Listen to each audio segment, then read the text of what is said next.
Hello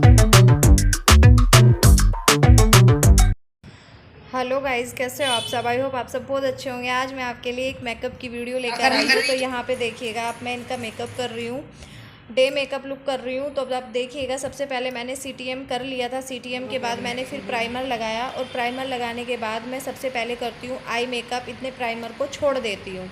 फिर देखिएगा मैं यहाँ पर इनकी आईब्रो फिल कर रही थी। ये पाउडर से कर रही थी, पाउडर एप्लीकेशन। तो मैंने यहाँ पर इनकी लाइट आईब्रो थी, तो ब्राउन कलर लिया था आईब्रो का। अब आप देखिएगा इस पुली की हेल्प से मैं थोड़ा उसको अच्छे से शेप दे रही हूँ। अब देखिएगा गाइज़, यहाँ पर फिर मैंने ये मेबलिन फिटमी का कंसीलर लिया है। इससे हमारी जो आईब्रो की शेप है वो थोड़ी शार्प हो जाएगी। और यहाँ पर छोटा जो ब्यूटी ब्लेंडर है, मैं उससे अच्छे से ब्लेंड कर दूँगी। और सबसे पहले एक बात मैं बता देती हूँ कि मेकअप में ब्लेंडिंग होना बहुत ज़रूरी है। जितनी अच्छी आप ब्लेंडिंग करोगे उतना अच्छा आपका मेकअप स्टे होगा। अब आप देखिएगा कैसे मैं आईब्रो के नीचे और थोड़ा सा ऊपर मैंने कंसीलर लगाया, फिर उसको शेप दी, तो कितनी शार्प शेप आ गई। फिर उसके बाद में मैंने थोड़ा सा बनाना पाउडर लिया, ब्लेंडर में ही ले लिया, और बनाना पाउडर उसके आइज़ के ऊपर अप्लाई कर दिया। अब देखिएगा गाइज़, मैंने अच्छे से ब्लेंड करके तो मैं यहाँ पर इनकी क्रीज़ लाइन बना रही हूँ। अब आप देखिएगा मैं यहाँ पर थोड़ा सा, मैंने कॉमन कलर होता है, पिंकिश रेड सा होता है, तो उससे मैं दोनों आइज़ पर, देखो दोनों आइज़ पर मैंने अच्छे से ब्लेंड कर लिया। ब्लेंड करने के बाद में मैं कट क्रीज़ बना रही हूँ। कट क्रीज़ मैं क्रायोलॉन का डर्मा का D4 नंबर है, उसमें से मैंने थोड़ा सा फ्लैट ब्रश में लेकर के कट क्रीज़ बनाना शुरू कर दिया है। बहुत ध्यान से देखिएगा गाइज़, इनकी हुडेड आइज़ थी, तो इसलिए इनकी आइज़ में थोड़ा प्रॉब्लम हो रही थी, इसीलिए मैंने थोड़ा आईब्रो की साइड से ऊपर पुश कर रखा था। अब आप देख सकते हो मैं आईब्रो को कैसे पुश कर रही हूँ। अब देखो मैं यहाँ पर थोड़ा इसमें स्मोकी लुक दे रही हूँ, पीछे से बैक से स्मोकी लुक दे रही हूँ। और आगे मैंने कट क्रीज़ बना ही दी है, तो मैं यहाँ पर एक एंगुलर ब्रश जो होता है उससे आपको कट क्रीज़ देनी है। ज़्यादा बड़ी कट क्रीज़ मैं नहीं दूंगी, क्योंकि इनकी वैसे ही इतनी छोटी मतलब आइज़ है, तो उसी अकॉर्डिंग हमें मेकअप लुक करना होता है। अब आप देखिएगा गाइज़, मैंने यहाँ पर स्मोकी लुक दे दिया, और फिर मैं यहाँ पर एक फ्लैट ब्रश की हेल्प से सिल्वर कलर का हाइलाइटर इसमें अप्लाई कर रही थी। उससे क्या होगा, हमारी जो आइज़ का लुक है वो ज़्यादा उभर के आएगा। और फिर आईब्रो से नीचे जो हमारी थोड़ा सा स्पेस बच जाता है, उसमें भी मैं हल्का सा हाइलाइटर लुक दूंगी, तो इससे और अच्छा हमारी जो आइज़ है बहुत अच्छा लुक देती है।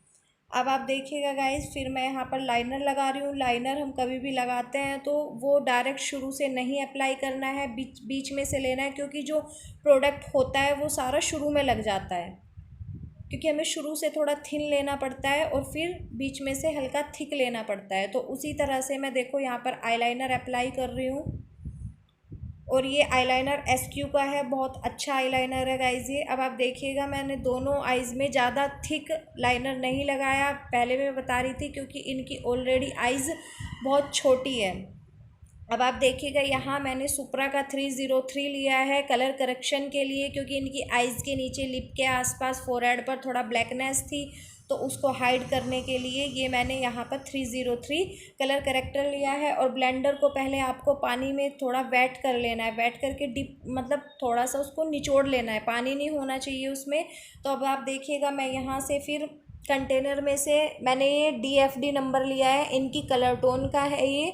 हमें डायरेक्ट लाइट शेड नहीं लगानी है, वो अलग से वाइट लगेगा और फिर बाद में ग्रेइश लगता है एब्जॉर्ब होने के बाद में। तो यहाँ पर मैंने DFD इनके अकॉर्डिंग, मतलब इनके कॉम्प्लेक्शन के अकॉर्डिंग DFD लिया है, क्रायोलॉन डर्मा का है ये।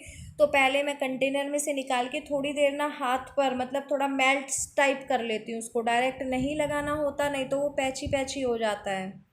अब आप देखिएगा गाइज़, ये मैंने यहाँ पर इनके कलर से इनका जो कॉम्प्लेक्शन है उससे 2 शेड लाइटर मैंने यहाँ पर क्रायोलॉन डर्मा का D5 लिया है। अब आप देखिएगा मैं आइज़ के नीचे जो भी हमारे हाइलाइटिंग पॉइंट होते हैं, मैं वहाँ पर इसको अप्लाई कर रही हूँ, फोरहेड पर, आइज़ के नीचे और चिन के आसपास। तो वही हमें इसी तरह से अगर आप मेकअप करोगे तो आपका मेकअप ना ग्रे होगा और ना ही पैची होगा। सबसे अच्छा है ब्लेंड आपको बहुत अच्छे से करना है। फिर मैं यहाँ आइज़ के नीचे छोटे ब्यूटी ब्लेंडर से अच्छे से ब्लेंड कर रही थी।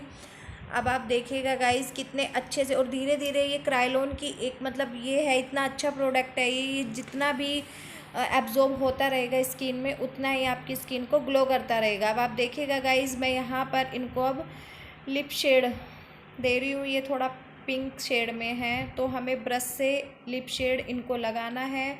इनको क्या आप ब्रश से अगर लिप शेड लगाओगे तो वो बहुत ही नीट एंड क्लीन लगता है।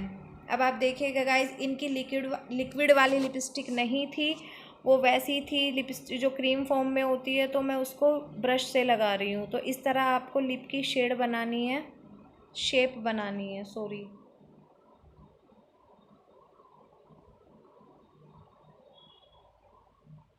आप इस तरह से अगर लिप शेड लगाओगे तो गाइज़ आपको बहुत नीट एंड क्लीन तरीके से आपकी लिप शेड लग जाएगी, और बहुत जल्दी लगती है, ज़्यादा टाइम भी नहीं लगता है।